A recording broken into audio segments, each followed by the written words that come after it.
Welcome to icon news. నేను మీ పవన్ కృష్ణమూర్తి. 5 నెలల క్రితం తెలంగాణలో సార్వత్రిక ఎన్నికలు ముగిసిపోయి ప్రభుత్వం ఏర్పాటైంది. సరే, మొన్న చూసాం ఎంపీ ఎలక్షన్స్ కూడా ముగిసిపోయాయి. ఎలక్షన్స్ అన్ని అయిపోయాయి కదా, మళ్ళీ కొత్తగా ఇంకే ఉన్నాయి అనుకున్న తరుణంలో గ్రాడ్యుయేట్ ఎమ్మెల్సీ ఎలక్షన్ కూడా ఒకటి ఉంది అనేది తెర మీదకి వచ్చింది. సరే, రాజకీయ పార్టీల పరంగా పోటీ చేసేటువంటి అభ్యర్థులు రాజకీయ పార్టీలు వాళ్ళ మేనిఫెస్టోల ప్రకారమే హామీలు ఇస్తారు. గ్రాడ్యుయేట్లకు మేము అది చేస్తాం ఇది చేస్తాం అని చెప్తారు. కానీ అసలు రాజకీయాలకి సంబంధం లేకుండా ఉన్నత చదువులు చదువుకొని ఒక పెద్ద బ్యాంక్కి లీగల్ అడ్వైజర్ గా ఉంటూ ఆయన పనేదో ఆయన చేసుకుంటున్న ఒక మనిషి, లేదు నేను ఇందులోకి రావాలి, నేను ఇంకా ఇందులో ఏదో చెయ్యాలి, ఎంతమంది ప్రభుత్వాలు ఏర్పాటు చేసినా ఏం చేసినా కానీ ముఖ్యంగా ఉమ్మడి ఖమ్మం, వరంగల్, నల్గొండ జిల్లాలకు సంబంధించి గ్రాడ్యుయేట్స్ కి కానీ మిడిల్ క్లాస్ పీపుల్ కానీ ఏమీ చేయలేకపోతున్నారు. రాజకీయంగా అఫిలియేట్ అయ్యి ఉంటున్నారు తప్పితే వాళ్ళని సామాన్యంగా చూడడం లేదు. ఇది చాలా బాధ కలిగిస్తోంది. ఇందులో మార్పు రావాలి అంటూ ఇండిపెండెంట్ గా పోటీ చేస్తున్నారు. అక్కడేమో ఉన్నటువంటి వాళ్ళు చాలా పెద్ద పెద్ద వాళ్ళు, రాజకీయ పార్టీల అంటే పుష్కలంగా ఉంది. మరి ఇండిపెండెంట్ గా ఆయన ఉద్దేశాలు ఏంటి, ఆయన విజన్ ఏంటి, అసలు ఆయన ఏం చెప్పదలుచుకున్నారు గ్రాడ్యుయేట్లకి అనేది ఐకాన్ న్యూస్ ఈ స్పెషల్ ఎడిషన్ లో తెలుసుకుందాం. ఎవరో కాదు, ముండ్రా మల్లికార్జునరావు గారు ఉమ్మడి నల్గొండ, ఖమ్మం, వరంగల్ గ్రాడ్యుయేట్ ఎమ్మెల్సీ అభ్యర్థిగా పోటీ చేస్తున్నారు. ఆయన మన స్టూడియోలో ఉన్నారు. నమస్కారం. నమస్తే. హ్యాపీగా ఉద్యోగం చేసుకుంటున్నారు. ఎందుకు ఈ ఎమ్మెల్సీ ఎలక్షన్ అని ఇది అని చెప్పి అంటే ఏం చేద్దామని చెప్పి మీ పాయింట్? ఒరిజినల్ గా నేను డిగ్రీలో ఉన్నప్పటి నుంచి నాకు సామాజిక స్పృహ, సోషల్ సర్వీస్ అనే దాని మీద ఒక ఇంట్రెస్ట్ ఉండేది. ఆ టైంలో మేము ఎన్ఎస్ఎస్ అని చెప్పేసి నేషనల్ సర్వీస్ సెక్టార్ దాంట్లో మా కాలేజ్ నుంచి అది చేసినప్పుడు దాన్ని మేము అంటే ఎక్కడో ఎందుకు మా ఊర్లోనే చేయాలి, మాకు అక్కడ వాటర్ ప్రాబ్లం ఉండింది అని చెప్పేసి ఒక బావి నుంచి ఊర్లోకి వాటర్ కనెక్షన్ కోసం అని చెప్పేసి వాటర్ పైప్ లైన్ మేము మా కాలేజ్ తరపు నుంచి మా ఊర్లో ఆర్గనైజ్ చేయించి ఊర్లో ఉన్న వాటర్ సమస్య ఏదైతే ఉందో దాన్ని ఎలిమినేట్ చేయగలిగాం. అప్పుడు అంటే నాకు బై బర్త్ మా ఫాదర్ కొంచెం పొలిటికల్గా యాక్టివ్గా ఉండేవాళ్ళు. అప్పటి నుంచి కూడా నాకు సామాజిక స్పృహ, సర్వీస్ అనే దాని మీద ఇంట్రెస్ట్ ఉండడంతో నేను ఫస్ట్ అది టేకప్ చేసి అది సక్సెస్ఫుల్గా చేశాము. ఆ తర్వాత నేను విద్యార్థి దశలో ఉన్నప్పుడు కాకతీయ యూనివర్సిటీలో పీజీ చేస్తున్న సమయంలో తెలంగాణ స్టేషన్లో కూడా యాక్టివ్గా పార్టిసిపేట్ చేసి మన హక్కులు, మన తెలంగాణ విద్యార్థులు కానీ లేకపోతే ఇక్కడున్న ఉద్యోగులు కానీ వీళ్ళందరూ పడుతున్న బాధల్ని చూసి దాంట్లో యాక్టివ్ రోల్ ప్లే చేసి మన వంతు బాధ్యతని నెరవేర్చాలి అన్న ఉద్దేశంతో ఆ రోజు ఉద్యమంలో మా పాత్ర మేము దిగ్విజయంగా పూర్తి చేసాము. కంటిన్యూషన్ లో ఇంకా తెలంగాణ వచ్చింది, మన ఎవరి పనులు వాళ్ళు హ్యాపీగా చేసుకోవచ్చు అన్న ఒక ఉద్దేశంతో ఫస్ట్ ఒక 3 years హైదరాబాద్ లో నేను కంప్లీట్ అయిన తర్వాత ప్రాక్టీస్ చేయడం జరిగింది. దానికి కంటిన్యూషన్ ఒక ప్రైవేట్ ఆర్గనైజేషన్లో నాకు ఆఫర్ రావడంతో దాంట్లో లీగల్ మేనేజర్గా నా కెరియర్ మళ్ళీ రీస్టార్ట్ చేశాను. సో అలా ఇప్పుడు నేను ఇప్పుడు ప్రస్తుతం ఉన్న బ్యాంక్లో 11 years నుంచి నేను ఎంప్లాయీగా ఉన్నాను.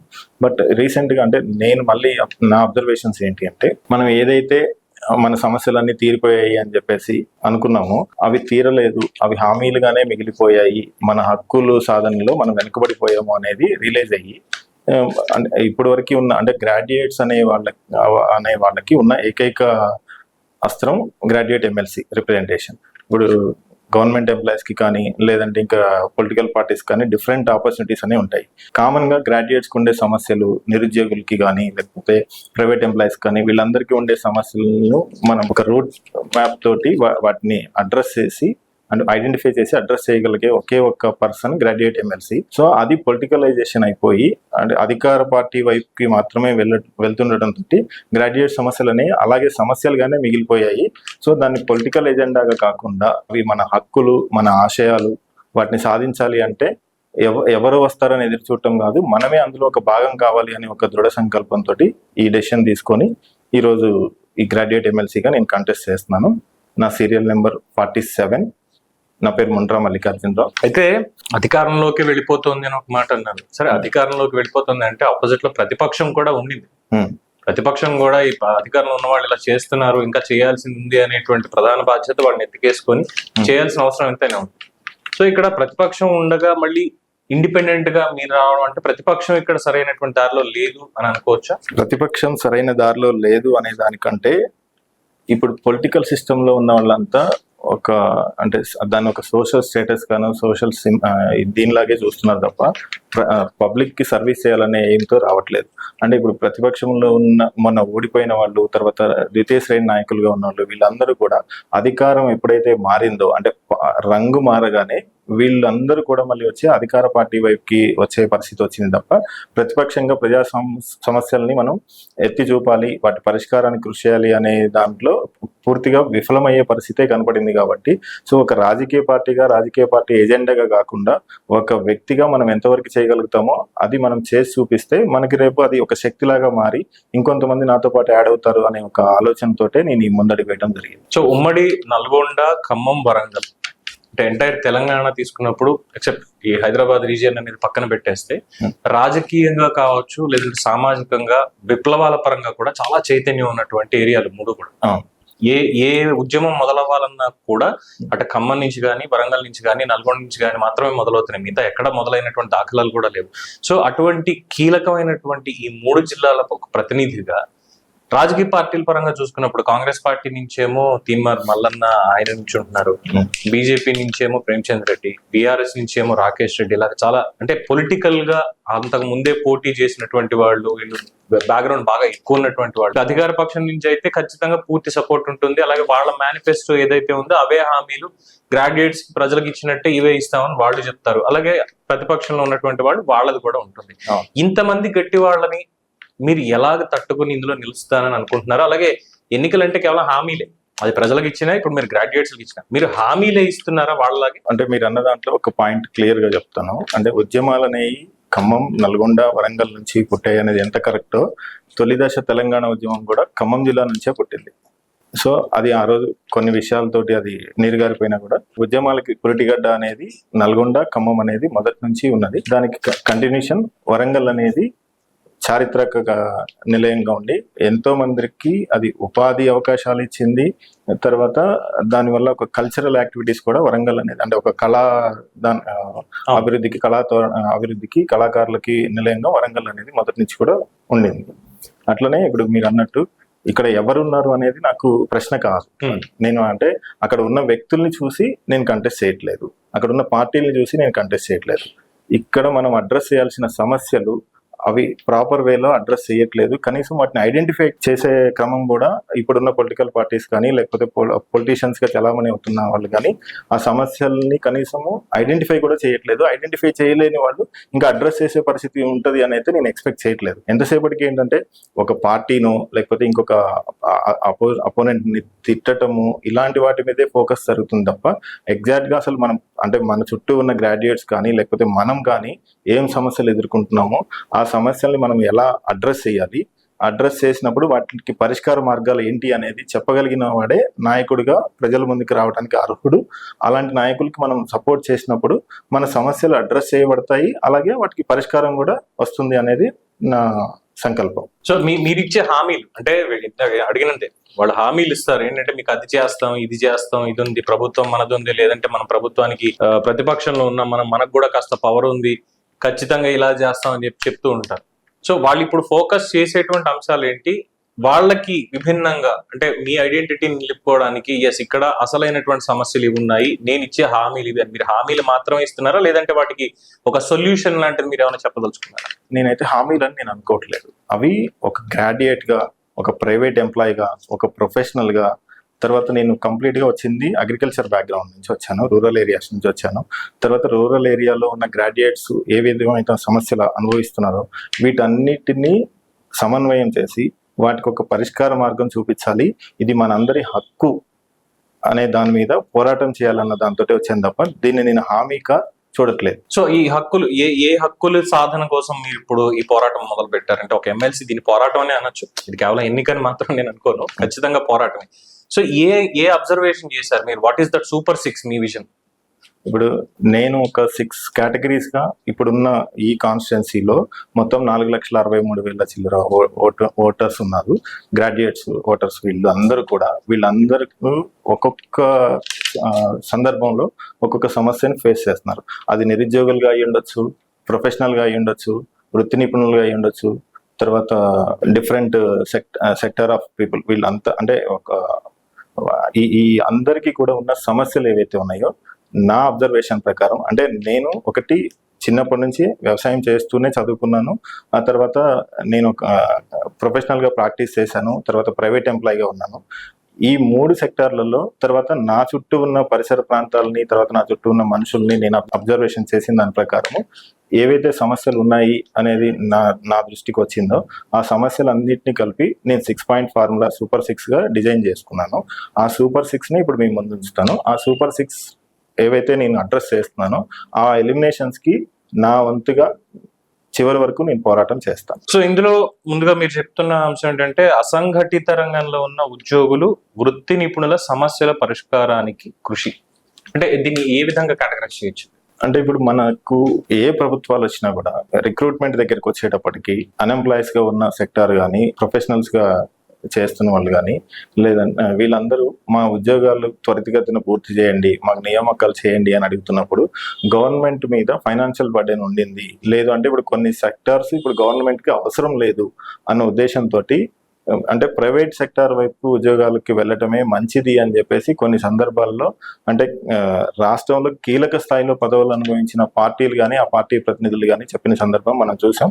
వాస్తవం కూడా అది ఒక రకంగా చూసుకున్నప్పుడు కరెక్టే. ఎందుకంటే ఇవాళ వస్తున్న అంటే మనకి బయటికి వస్తున్న గ్రాడ్యుయేట్స్తో కంపేర్ చేసుకుంటే మనం ఏ ప్రభుత్వం అయినా సరే ఒక పర్టికులర్ స్థాయి వరకే రిక్రూట్మెంట్స్ అనేది చేయగలుగుతుంది తప్ప దాన్ని మించి చేసే పరిస్థితి ఉండదు. సో మనం ఎక్కువగా డిపెండ్ అవుతుంది సెల్ఫ్ ఎంప్లాయ్మెంట్ మీద, తర్వాత ప్రైవేట్ ఆర్గనైజేషన్స్ మీద. ఈ ప్రైవేట్ సెక్టార్స్ లో ఇప్పుడు మనం ఇప్పటికీ కూడా ఎప్పుడో ఒక అంటే నాకు తెలిసి 30-40 ఇయర్స్ బ్యాక్ అంటే మనము సెంట్రల్ యాక్ట్స్ డిజైన్ చేసిన టైంలో ఈపీఎఫ్ తర్వాత ఈఎస్ఐ ఇలాంటి వాటిని డిజైన్ చేశారు. ఆ టైంలో 15,000 స్లాబ్ అనేది ఈపీఎఫ్ లాంటి వాటిలో ఉండేది. ఇప్పుడు రీసెంట్ అమెండ్మెంట్స్ లో అది 21,000 వరకు తీసుకొచ్చారు. But public cost of living కానీ, లేకపోతే మెడికల్ ఎక్స్పెన్సెస్ కానీ ఇలాంటివి చూసుకున్నప్పుడు ఇవాళ 50,000 అప్పుడు వాళ్ళు డిజైన్ చేసినప్పుడు ఉన్న 50,000కి ఈక్వల్. కానీ ఆ స్థాయిలో దాన్ని మాత్రము ఎన్హాన్స్ చేయలేదు. ఎన్హాన్స్ చేయకపోవడం వల్ల ఇవాళ మెడికల్ ఎక్స్పెన్సెస్ కానీ, ఎడ్యుకేషన్ సిస్టంలో కానీ ఉన్న ఎక్స్పెన్సెస్ ఏవైతే ఉన్నాయో అవి హ్యూజ్ రేంజ్ లో పెరిగిపోయాయి. ఆ స్థాయిలో వాళ్ళకి మెడికల్ ఫెసిలిటీస్ రాకపోవడం వల్ల ప్రైవేట్ ఎంప్లాయీస్ తొందరగా అంటే వాళ్ళ సర్వీస్ పీరియడ్ టైంలో అంటే వాళ్ళ వర్క్ బర్డెన్, మెంటల్ టెన్షన్స్ వీటి వల్ల అనారోగ్యం పాలయ్యి, తర్వాత ఈ కోవిడ్ లాంటి వాటి ఇష్యూస్ వల్ల, కంటిన్యూషన్ లో వస్తున్న ఎఫెక్షన్స్ వల్ల చాలా మంది ఆరోగ్యాలు అనేది దెబ్బతిన్నాయి. సో వీటన్నిటికీ అనేది ఒక మెడికల్ బర్డెన్ అనేది అయింది. కాబట్టి మనం అంటే సెంట్రల్ కి మన స్టేట్ నుంచి దీన్ని మన రిప్రజెంటేషన్ ద్వారాగా 21,000ని 50,000 చేసేలాగా, తర్వాత ఈపీఎఫ్ లో కూడా కొన్ని సంస్కరణలు తీసుకొచ్చేలాగా, ఎంప్లాయీ ఇన్సూరెన్స్ స్కీమ్స్ ఇవన్నీ కూడా డెవలప్ చేసేలాగా చేయాలి అనే దాంతో అంటే అందులో అనాథరైజ్ సెక్టార్స్ మేజర్ పార్ట్ కాబట్టి ఆ అనాథరైజ్ సెక్టార్ని నేను అడ్రస్ చేసి వాళ్ళకి కావాల్సిన అన్ని బెనిఫిట్స్ని ఆ ఈపీఎఫ్ సిస్టంలో కానీ, ఈఎస్ఐ సిస్టంలో కానీ డెవలప్ చేయాలి అనేది నా మెయిన్ ఎజెండా. తర్వాత ప్రొఫెషనల్స్గా ఉన్న వాళ్ళు వీళ్ళందరి తర్వాత private employees above 5 lakhs salaries తీసుకునే వాళ్ళని గవర్నమెంట్ ఏదైతే ఉందో అంటే 5 lakhs అబౌవ్ ప్రొఫెషనల్స్గా ఇన్కమ్ గెయిన్ చేస్తున్న వాళ్ళు కానీ, తర్వాత శాలరీస్ తీసుకునే వాళ్ళని కానీ ఒక ట్యాక్స్ పేయర్స్ లాగానే ఈ ఇప్పుడున్న ప్రభుత్వాలు, కేంద్ర ప్రభుత్వమైనా రాష్ట్ర ప్రభుత్వమైనా ట్రీట్ చేసే పరిస్థితి ఉంది. కానీ వాళ్ళకి కావాల్సిన అవసరాలని తీర్చడంలో మాత్రం ఏ ప్రభుత్వం ఇప్పటివరకు దృష్టి సారించట్లేదు. ఇది చాలా కీలకమైనటువంటి పాయింట్ సార్. అంటే మైండ్ లో ఒక్కటే స్ట్రైక్ అయింది, డియర్ గ్రాడ్యుయేట్స్, ఈ పాయింట్ మాత్రం చాలా క్లియర్ గా గుర్తుపెట్టుకోండి రావు గారు చెప్పేది. సార్ ఇప్పుడు మీరేన్నారు అంటే వీళ్ళని కేవలం ఒక ట్యాక్స్ పేయర్స్ గా మాత్రమే చూస్తున్నారు అని చెప్పి.